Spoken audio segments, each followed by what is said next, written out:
Welcome, caring viewers, to Planet Earth, our loving home. To raise awareness of the profound and devastating environmental effects of livestock raising, the UK-based non-profit group Compassion in World Farming hosted a lecture and panel discussion on the topic in London, England. The event, held in September 2008, brought together over 400 participants from government, the diplomatic sector, think tanks and research organizations. Panel participants featured Dr. Henning Steinfeld, Chief Livestock Specialist of the United Nations Food and Agriculture Organization and co-author of the well-known 2006 United Nations report, Livestock's Long Shadow, Environmental Issues and Options.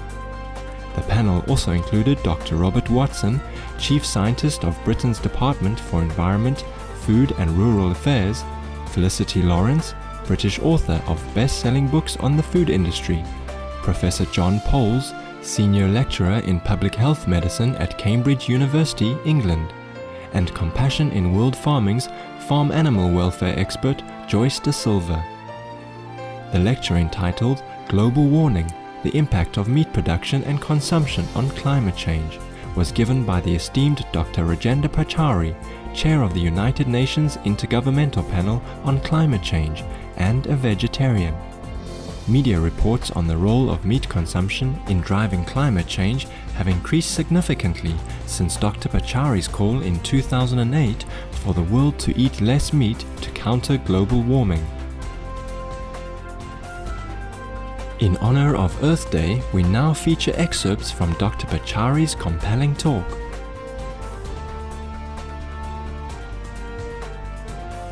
What I'm going to do to start with is give you a few major findings from the fourth assessment report of the IPCC, and then I'll deal with the subject of consumption of meat and its role in contributing to emissions of greenhouse gases, and then talk about a few means by which we should bring about a reduction.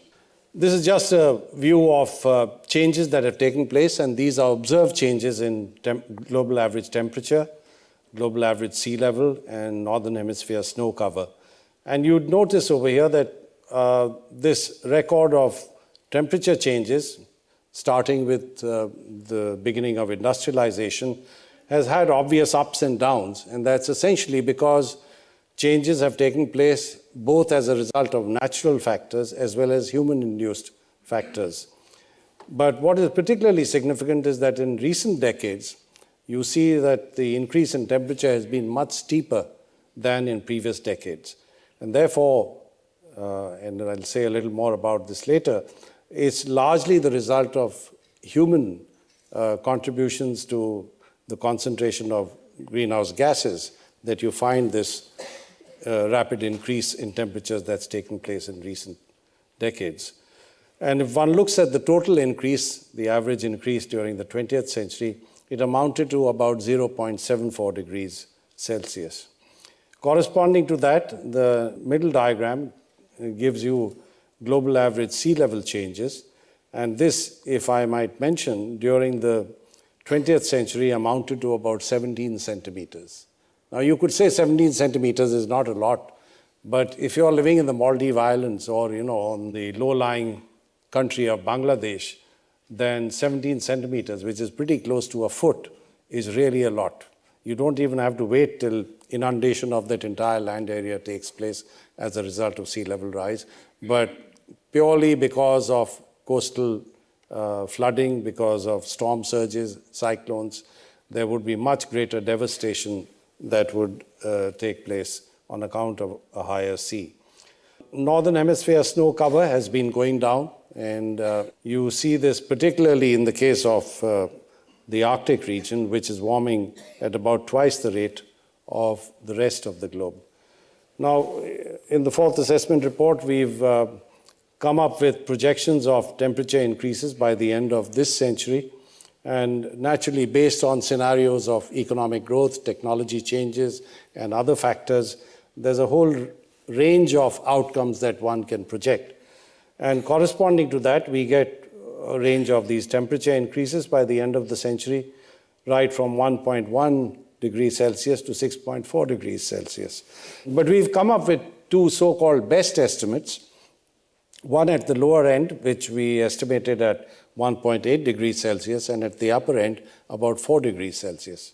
I might say that even the 1.8 degree Celsius increase does provide some cause for alarm, because that, combined with the 0.74 degree increase that took place in the 20th century, would add up to over 2.5 degrees Celsius. And in looking at the impacts of climate change, we have now come to the conclusion that a 2.5 degree increase in temperature will cause impacts that clearly would be quite unacceptable on any basis whatsoever, particularly on the basis of equity, because some of the worst affected regions in the world are those that are hardly responsible for having caused the problem. And these are regions where you have widespread poverty, there's absolutely no infrastructure or capacity by which they might be able to withstand the impacts of climate change. So the point I'm trying to make is that we really have to do something about the current trends, and we have to bring about some major changes by which we can take care of the future of this planet.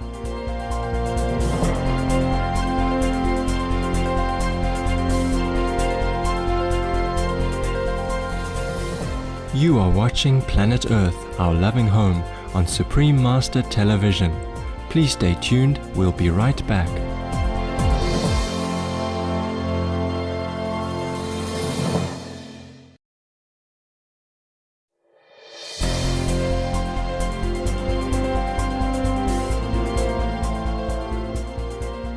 Welcome back to Planet Earth, Our Loving Home, on Supreme Master Television. We are listening to portions of a lecture entitled Global Warming, the Impact of Meat Production and Consumption on Climate Change, given by Dr. Rajendra Pachauri, head of the United Nations Intergovernmental Panel on Climate Change in London, England.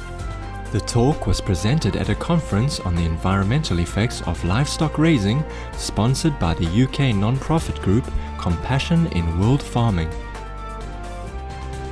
This gives you a picture of the way emissions have grown since the 1970s. And of course, it's obvious that the largest source of increase has been from CO2 emissions based on the use of fossil fuels. There is, of course, also an increase in other sources of carbon dioxide, like deforestation, which is quite considerable, decay of organic matter and peat and so on. And then you have other gases like methane and N2O from agriculture and others. Now, if one wants to get into further detail on how much of these emissions are accounted for from production of meat, then we would really have to look at some numbers that I'd like to place before you. Unfortunately, the growth in global daily availability of calories per capita has not resolved food insecurity and malnutrition in poor countries, and in fact has increased pressure on the environment. Now, in recent months, as you're aware, there's been a substantial increase in food prices, and for some countries and societies where almost 80 to 90% of the household income goes for buying food, this really spells disaster. And as a result, we've had demonstrations, we've had protests in several parts of the world. But what is particularly sad is the fact that decades of effort to wipe out poverty have really been washed out by what has happened in recent months. So it's important for us to understand the inequitable and unequal nature of distribution of food, even though in the aggregate the world is now consuming a huge quantity of calories, both in per capita as well as aggregate terms. Its distribution leaves much to be desired. And during the last 4 decades, agricultural land gained almost 500 million hectares from forests and other land uses. Recently, I was in Brazil about 2 months ago, and I was invited to speak at the Senate over there. And Madame Marina Silva, who used to be the Minister of the Environment, and other senators told me that they're really concerned about the rate at which deforestation of the Amazon region took place last year. It seems to be increasing year after year. So, I mean, what we have to worry about is clearing of forest land for agriculture and related purposes. An additional 500 million hectares is projected to be converted into agriculture in the period up to 2020, mostly in Latin America and sub-Saharan Africa. If we look at accounting of emissions from agriculture, basically from livestock production, we have 80% of the emissions, total emissions from agriculture being accounted for by livestock production. It amounts to 18% of all greenhouse gas emissions, which is shown over here. And I'm using data that's been provided by the FAO. Since people found out about this talk that I was going to give here today, I've received a number of emails from people that I respect saying that the 18% figure is an underestimate. It's a low estimate, and in actual fact, it's much higher. If we look at the proportion of greenhouse gas emissions from different parts of livestock production, a good part comes from deforestation and desertification, about 35.4%. Then the manure, both direct and indirect, because do remember that a large part of food grain production goes into feeding animals that are essentially used for meat. And there's enteric fermentation, which is also quite large, 25%, and other sources, all of which is shown over here in broad terms. Now, producing 1 kilogram of beef, I believe, leads to emissions of greenhouse gases with a warming potential equivalent to 36.4 kilograms of CO2. It releases fertilizing compounds equivalent to 340 grams of sulfur dioxide and 59 grams of phosphate. It consumes 169 megajoules of energy, and 1 kilogram of beef is responsible for the equivalent of the amount of CO2 emitted by the average European driver per car for every 250 kilometers. And it burns enough energy to light a 100-watt bulb for 20 days. Now, again, let's look at the inequity of the situation, and I'll say a little more about this later. There are 1.6 billion people in this world who don't have access to electricity and have never possessed a single light bulb in their homes. And that, to me, is a huge tragedy, placed as we are in the 21st century. So I'm not saying that a reduction in emissions over here will translate into lighting of the homes of people who don't have electricity today, but it just brings out the stark contrast between the situation in prosperous societies and those that are really deprived. Thank you for being with us today on Planet Earth, our loving home. Please tune in again next week for part 2 of our program featuring Dr. Pachauri's talk on the major role of livestock raising in producing climate change. Up next is enlightening entertainment after noteworthy news, so please stay tuned. We wish you and all other beings on the planet a very happy Earth Day 2009.